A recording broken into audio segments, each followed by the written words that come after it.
So there's an actor called Dustin Hoffman. And years ago, he made this movie, which some of you may have heard of, called The Graduate. And there's two key scenes in that movie. The first one is the seduction scene. I'm not going to talk about that tonight. The second scene is where he's taken out by the old guy to the pool. And as a young college graduate, the old guy basically says one word. Just one word. And of course, all of you know what that word is. It's plastics. And the only problem with that is it was completely the wrong advice. Now, let me tell you why it was so wrong. The word should have been silicon. And the reason it should have been silicon is because the basic patents for semiconductors had already been made, had already been filed, and they were already building them.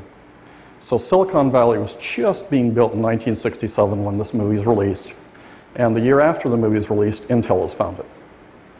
So had the graduate heard the right one word, maybe he would have ended up on stage, oh, I don't know, maybe with these two.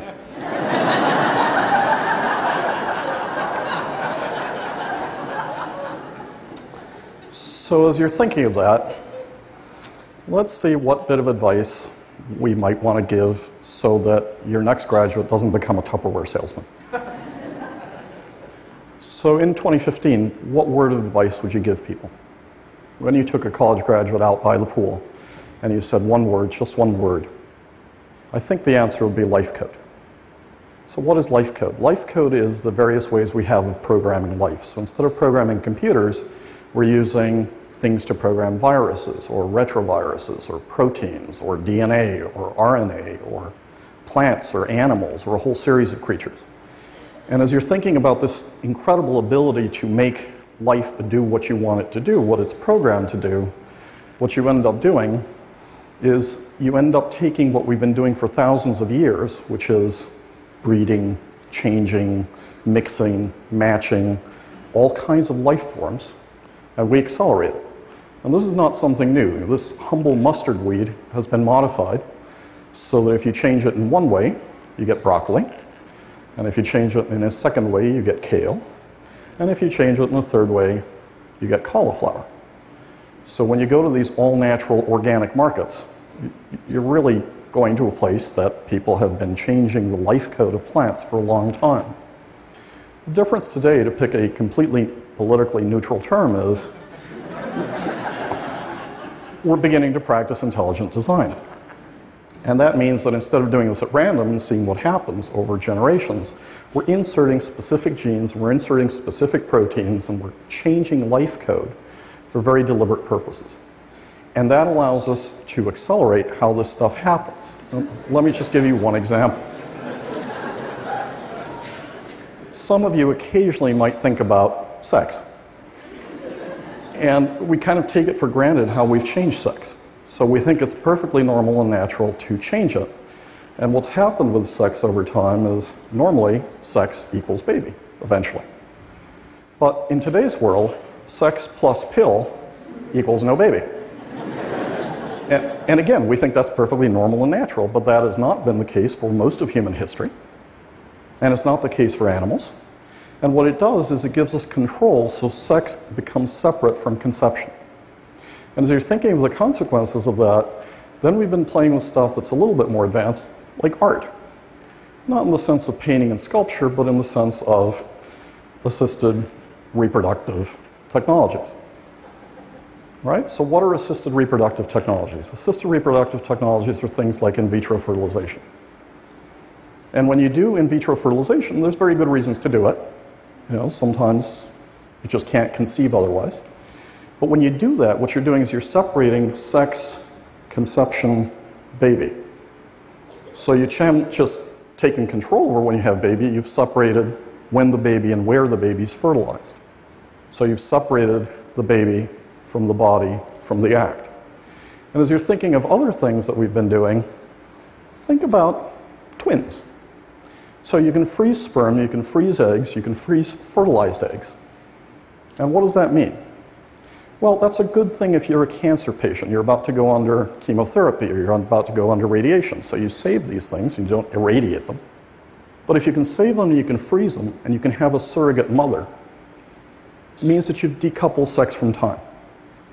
It means you can have twins born, in 50 years, in 100 years, in 200 years, right? And these are three really profound changes that are not like future stuff. This is stuff that we take for granted today. So this life code stuff turns out to be a superpower. It turns out to be this incredibly powerful way of changing viruses, of changing plants, of changing animals, perhaps even of evolving ourselves. That's something that Steve Gullins and I have been thinking about for a while. This has some risks. Like every powerful technology, like electricity, like an automobile, like computers, this stuff potentially can be misused. And that scares a lot of people. And as you apply these technologies, you can even turn human beings into chimeras. Remember the Greek myth where you mix animals? Well, some of these treatments actually end up changing your blood type. Or they'll put male cells in a female body, or vice versa. Which sounds absolutely horrible until you realize the reason you're doing that is you're substituting bone marrow during cancer treatments. So by taking somebody else's bone marrow, you may be changing some fundamental aspects of yourself, but you're also saving your life. And as you're thinking about this stuff, here's something that happened 20 years ago.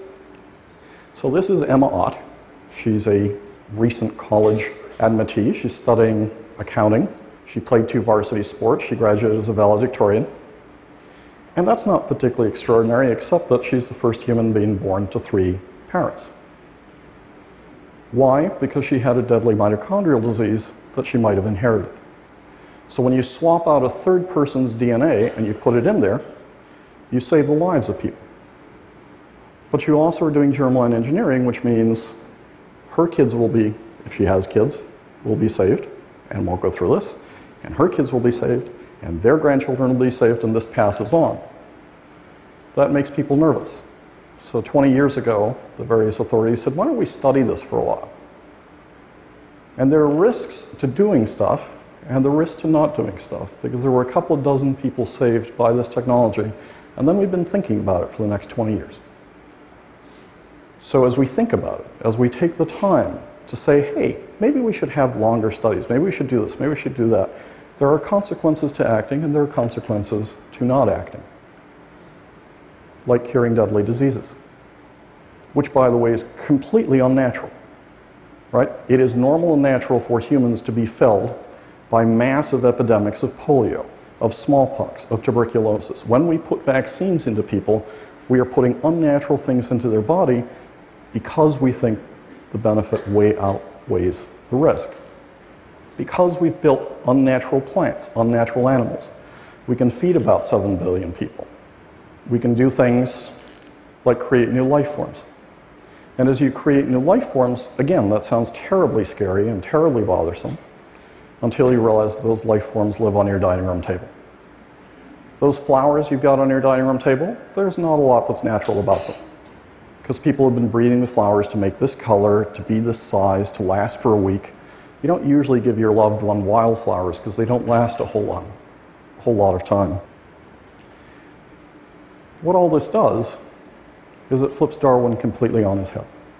See, for 4 billion years, what lived and died on this planet depended on 2 principles, on natural selection and random mutation. And so what lived and died, what was structured, has now been flipped on its head. And what we've done is we've created this completely parallel evolutionary system where we are practicing unnatural selection and non-random mutation. So let me explain these things. This is natural selection. This is unnatural selection.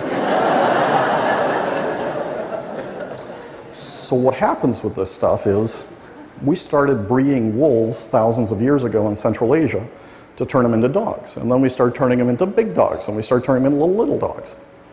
But if you take one of the chihuahuas you see in the Hermes bags on Fifth Avenue and you let it loose on the African plain, you can watch natural selection happen.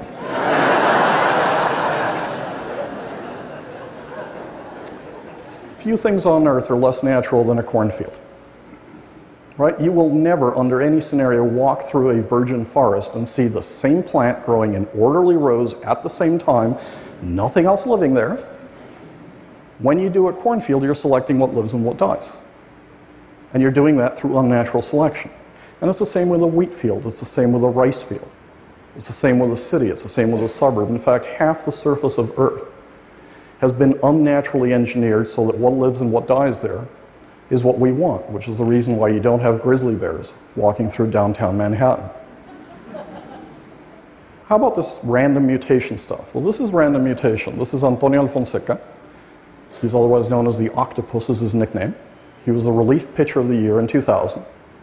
And he had a random mutation that gave him 6 fingers on each hand, which turns out to be really useful if you're a pitcher. How about non-random mutation? A non-random mutation is beer, it's wine, it's yogurt. How many times have you walked through the forest and found all-natural cheese? Or all-natural yogurt, right? So we've been engineering this stuff. Now the interesting thing is, as we get to know this stuff better, we found one of the single most powerful gene editing instruments, CRISPR, inside yogurt. And as we start engineering cells, we're producing 8 out of the top 10 pharmaceutical products, including the stuff that you use to treat arthritis, which is the #1 best-selling drug, Humira. So this life code stuff, it really is a superpower. It really is a way of programming stuff, and there's nothing that's going to change us more than this life code. So as you're thinking of life code, let's think of 5 principles as to how we start guiding, and I'd love you to give me more. So principle #1, we have to take responsibility for this stuff. And the reason we have to take responsibility is because we're in charge. These aren't random mutations. This is what we are doing, what we are choosing. It's not stuff happened, it didn't happen at random, it didn't come down by a verdict of somebody else. We engineered this stuff. And it's the Pottery Barn rule. You break it, you own it.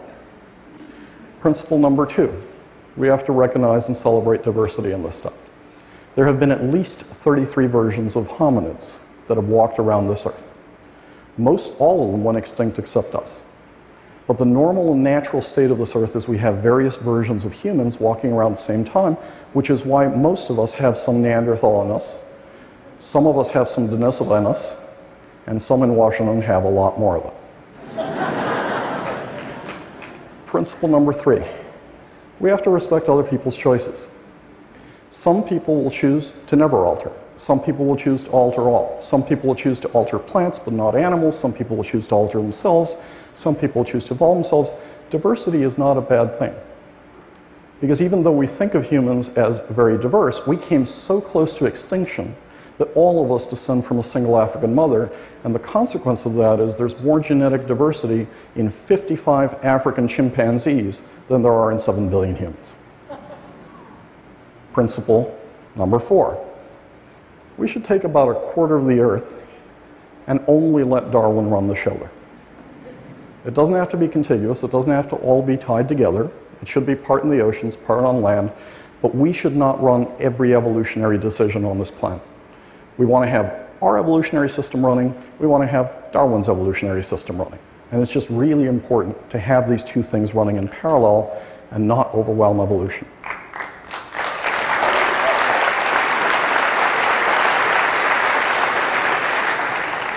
The last thing I'll say, this is the single most exciting adventure human beings have been on. This is the single greatest superpower humans have ever had.